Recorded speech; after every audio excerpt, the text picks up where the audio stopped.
All right. 1.4, we're talking about inequalities. Y'all remember inequalities? We've already done a little bit this year. Let's remember all the signs. What signs do we have? Negative. For any greater than, Less than, less than, greater than or equal to, less than or equal to. Sometimes we include equals in these. We include not equals in these. Okay, that's all of them. Okay, so this one's greater. This one's less. This one's greater or equal to. This one's less or equal to. All right, we're going to use these 4 on the notes today. That's equals, that's not equals. Okay, we got all that. All right, everything works the same when we're solving inequalities. It works the same as when we're solving equations, except for one thing. That's supposed to say equations. That does not look like equations. Zoom in. Equations. Except when we do something or something. Any guesses? Multiply. Or divide. Multiply or divide. Each side by a yes, but specifically a negative quantity.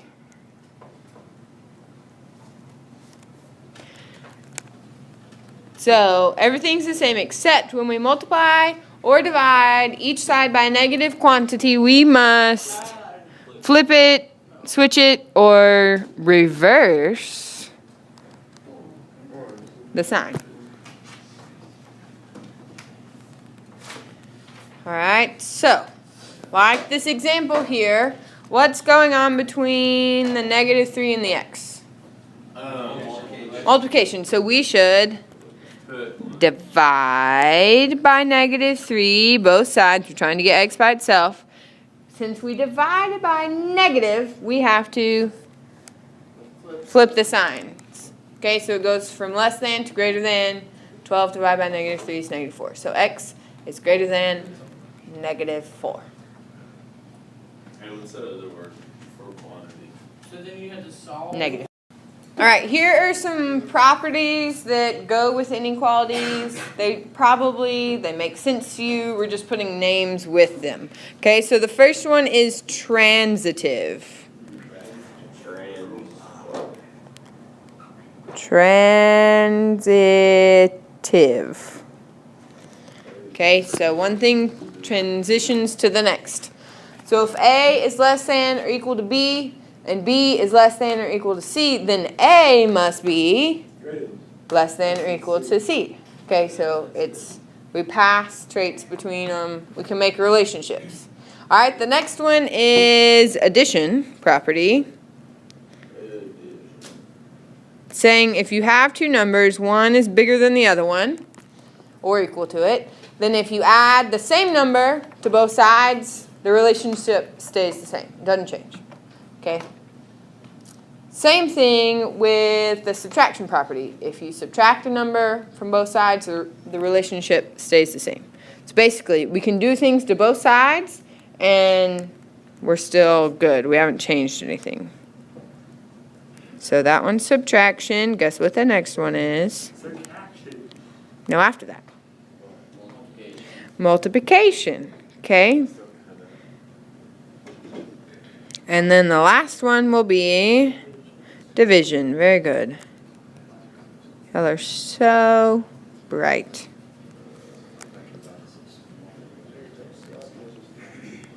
Okay. Now the thing to point out here, right, Tanyan, is so when C is greater than 0, so that is positive. Then the sign you see here, it's the same. But when it's less than 0, which means it's negative, what happens to the sign? It changed. The same thing with division. When it's positive, they stay the same. When it's negative, they change. Okay? We got it? We're good? Okay. So this tells us to solve each inequality and then graph the solution. Today we're going to graph it on a number line, but later we're going to graph it on an actual graph, meaning like this one's y and this one's x. Okay, so we're going to talk about both of them real quick. Now we use different markings depending on the sign. If it's just greater than or just less than, it's different than if it's greater than or equal to or less than or equal to. What's the difference? Anybody know? And how you mark it? Yeah. On a number line, how do we mark a number if it's greater than or equal to? Don't you like color the dot or something? You color it in. It's a closed dot. Okay, so if it says or equal to, we include it, so we make it closed. So what does that mean the other one is? Open. Circle. It's just a circle. Yeah. Now on a graph, okay, when we are making lines on a graph, if it's or equal to, then it's a solid line because it includes it. But if it's not or equal to, if it's just greater than or less than, we use a dotted line. I thought we could use a squiggly one. No, let's do dotted because this one's open, it has a gap. Well, this line has gaps too. Okay, so this one's closed, this one, it's closed. It's all connected. All right. Like I said, today we're using number line. First things first, we got to solve it. So we've got 3x minus 12 is less than 3. What do we need to move first?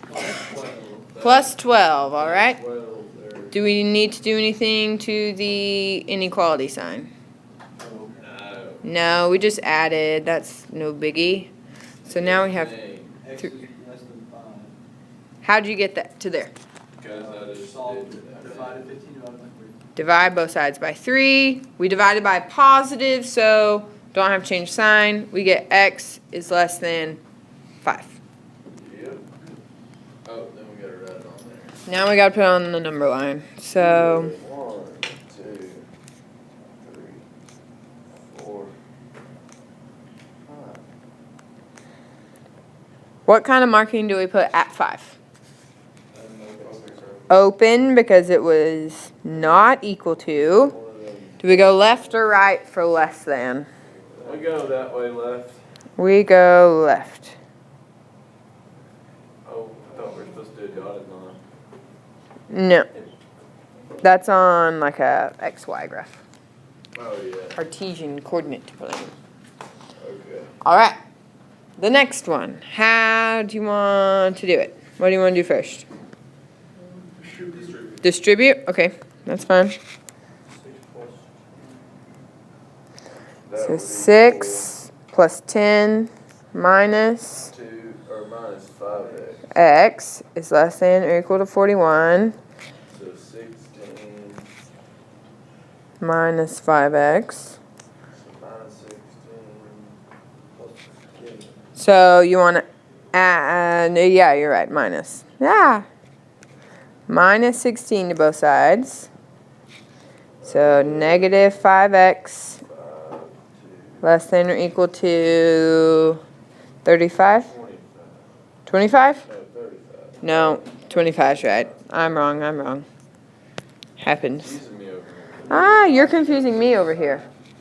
Huh? Why do we have to flip the sign? Because we divided by negative. So x is greater than or equal to negative 5. So this time, We go the other way. so negative 6, negative 5, negative 4. What do we put on negative 5? Closed circle because it's or equal to. So we include it. That's part of our answer, and then we're going right for greater than. Do I need to slow down? Am I going too fast? No, just throw it. Well, you're the one that's talking a lot. So, On what? I said you're the one that's talking, so I know you're going the same speed as me, but I don't know about everybody else. We good for the back? Yeah. We're gonna do the same thing, but we're gonna get peculiar answers that you don't need your phone out to do this. So you can put your phone away. Alright, what do you want to do first? Just distribute. Distribute that 2. So we've got 2x minus 3 on the left side still is greater than 2x minus 10. So plus the add 3. And Add the 3, okay. so 2x is greater than 2x minus 7. Let's get all the x's on one side. Subtract 2x. What's 2x minus 2x? X. No. 0. 0 is greater than negative 7. Our x's went away. Don't freak out. It is okay. Now we have to look at that. Is 0 truly greater than negative 7? Is that true or false statement? that's true. True. 0 is greater than negative 7. Negative 7 is little tiny number. Okay, so this is true, which means for your answer, it's all real numbers.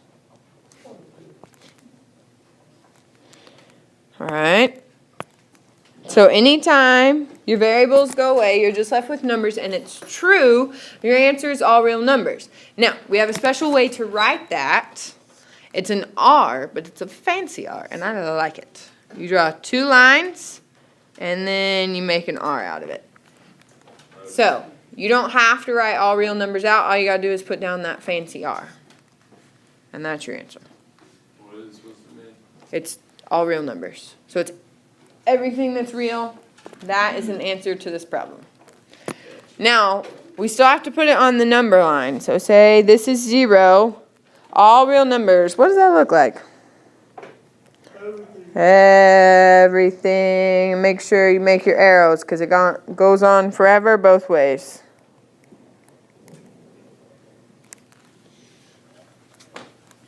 That's how you show all real numbers.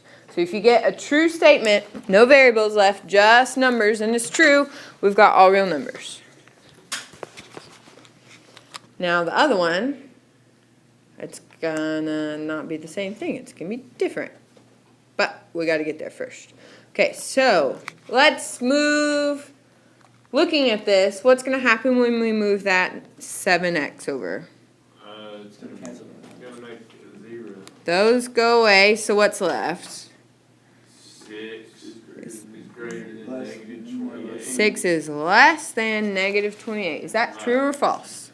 That would be False. Remember, if you have a hard time thinking about this, put them on the number line and look at them. Which is way down farther left than the other one. So that's false, which means we have no solution. Which I don't know how other teachers let you write that, but I let you write it as NS. And how do you put no solutions on a number line? You X it out. I don't know. Leave it how it is. Nothing gets colored in. Oh, Nothing counts. Okay, there are no numbers that makes that inequality work. Never. No real numbers. Okay? Any questions? So if it's true, what's your answer? it's an R. If it's false, no solution. All right. So don't freak out if the variables go away. That is fine. We just got to deal with it. Word problem. A band agrees to play for $200, so they get $200 just for being there, plus 25% of the ticket sales. Find the ticket sales needed for the band to receive at least $500. All right, so say you want a band to come to your birthday party. Okay, they want to know they're at least going to get $500, so you got to figure out how much you need to make off of tickets. So let's relate this. The band, what are they gonna get? They're gonna, just for being there, they're gonna get $200. Okay, so they're gonna get 200 plus 25% of ticket sales, right? And they want that to be at least $500. So how, like, what sign do we use for that? At least. Less than or equal, greater than or equal. Greater than or equal to. Because if they get 500, if it's equal to 500, they're okay, but they would prefer more, right? So greater than or equal to. Now, we're going to make this more math, algebraic. So we're going to, instead of writing 25% ticket sales, we're going to put in a letter for ticket sales. So what letter do you want to use? X. Sorry, he said X. X equals our ticket sales. And what's the like unit for that? Well, we're taking percent of the ticket sales. It's money, right? Yeah, you can write it like that. I'm smart. It's money. That's a horrible money sign, but it's money. Okay? So let's write it out as a inequality here. So we'll have 200 plus, how do we write 25%? Hey, it's like frozen. Hold on. All right, so 200 plus, how do we write 25%? Like is 0.25? Okay, or if you want a fraction, you can do 1/4, whatever you want. Okay, so 0.25 of ticket sales, and we said that's X, so that's times X. It's going to be greater than or equal to 500. Now we just have to solve. Minus 200. 300 divided by 0.25. All right, let me catch up. No flipping it required because when we divide here, we're only using positive numbers. 12, How does that work? 1,200. Ah, I'm making a mess. Okay. That's what it is. I tell y'all to use pencil, and then sometimes So this thing doesn't let me X erase. is greater than or equal to 1,200. Greater than or equal to 1,200 what? $. Dollars. We don't know how much tickets cost, so we don't know how many tickets. I mean, I'd say about. hopefully it's if like only 12 people came, then you could make them $100. But if there's a concert that only 12 people are going to, I don't think I'm gonna pay $100, Heck no. right? I can listen to Unless it it's too. like, I don't know, private show. I don't know, weird. Okay, so we got that one. So the ticket sales need to be at least $1,200. All right. Continuing on. We good? Any questions? Nope. All right, now we're going to get to compound inequalities. A compound inequality is a pair of inequalities joined by the word and or joined by the word or. Okay, we're going to write that out. Pair of inequalities joined by and or. My O's look weird on here. Now, the word, whether it's and or, that matters. You deal with it different ways, okay? So to solve a compound inequality with and, that means we need to find all values of variables. Find all values of This is of variables that make both inequalities true. both being a keyword.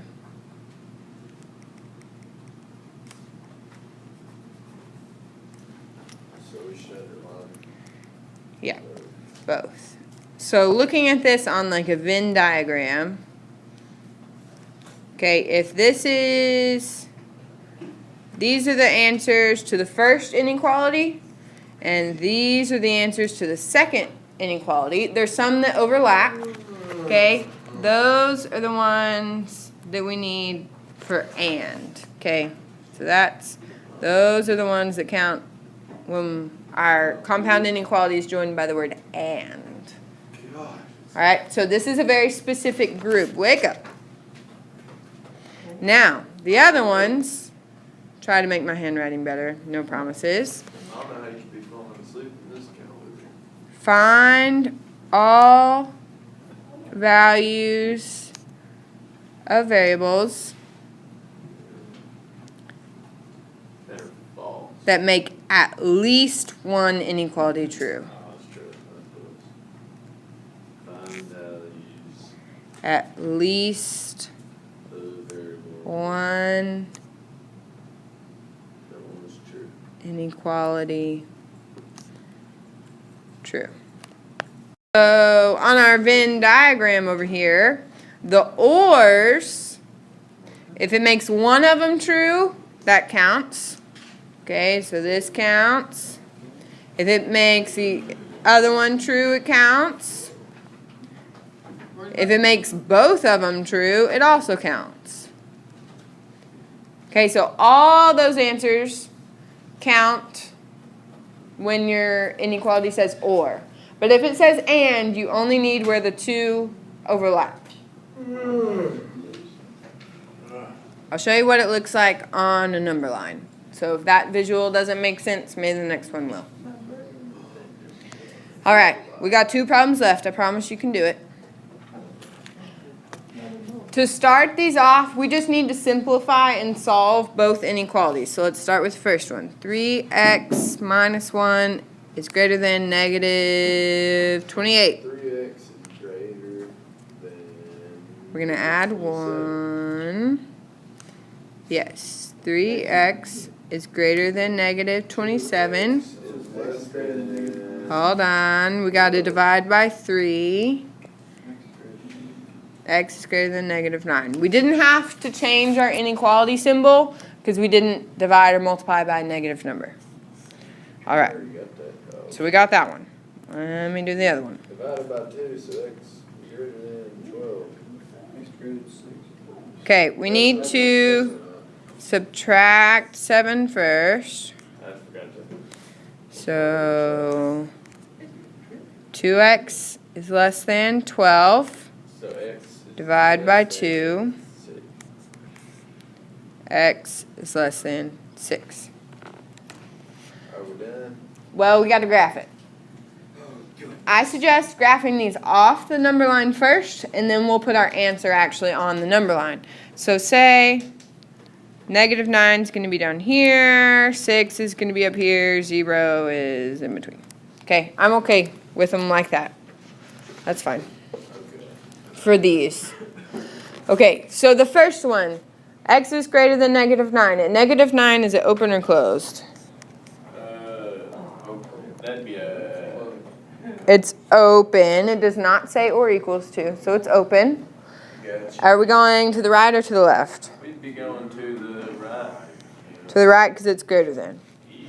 Now the other one, it's 6, open or closed? Open. We're going to the Left. left. Now remember, we need the answers that count for both of them. So we need all of this. We need the overlap. What are we doing with that? So we're going to put it on the number line.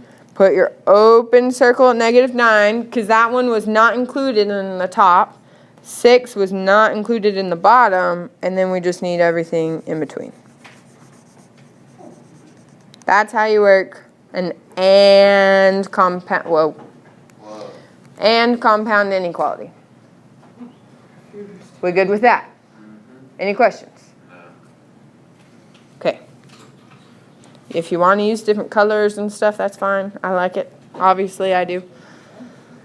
All right, let's do the other one. Do you want to solve them on your own, and then we'll do the graphing part together? Sure.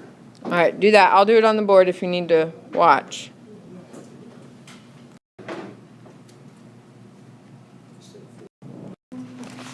Any questions on the solving part?